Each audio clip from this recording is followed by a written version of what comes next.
Corona की शिद्दत में इजाफा होने के साथ ही तेलंगाना हुकूमत चौकस हो गई है। मुतासिरीन के लिए बेहतर इलाज की सहूलत की फराहमी के साथ साथ जान बचाने के लिए इक़दाम किए जा रहे हैं।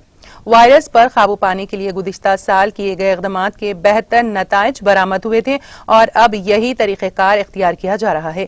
तमाम मुस्बित मरीजों का एक ही जगह इलाज नहीं किया जा रहा है, बल्कि कोरोना के मरीजों का इलाज इस वबा की शिद्दत की मुनासिबत से करने का फैसला किया गया।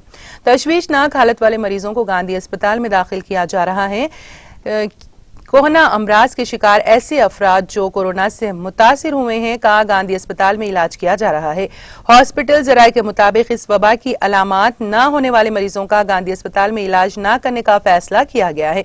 दूसरी तरफ अस्पताल में कोरोना ओपी और नमूनों की वसूली का काम भी अंजाम दिया जा रहा है। गांधी अस्पताल में फिल वक्त कोविड और नॉन कोविड मरीजों का अलहदा तौर पर इलाज किया जा रहा है। वायरस के मुतासिरीन के लिए 200 ICU बिस्तर दस्तयाब हैं। नए 100 बिस्तर भी तैयार रखे गए हैं। इस माह के दूसरे हफ्ते में गांधी अस्पताल में कोरोना के 50 मामला थे, जो बढ़कर 120 हो गए हैं। मुस्बित अफराद में ऐसे मरीज जिनमें हल्की और औसत अलामात पाई गई हैं, उनको किंग कोटी अस्पताल और गच्ची बावली में वाक़े नीम्स अस्पताल भेजा जा रहा है।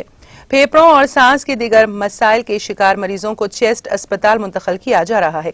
मंगल तक 126 अफराद किंग कोटी अस्पताल में ज़ेरे इलाज थे।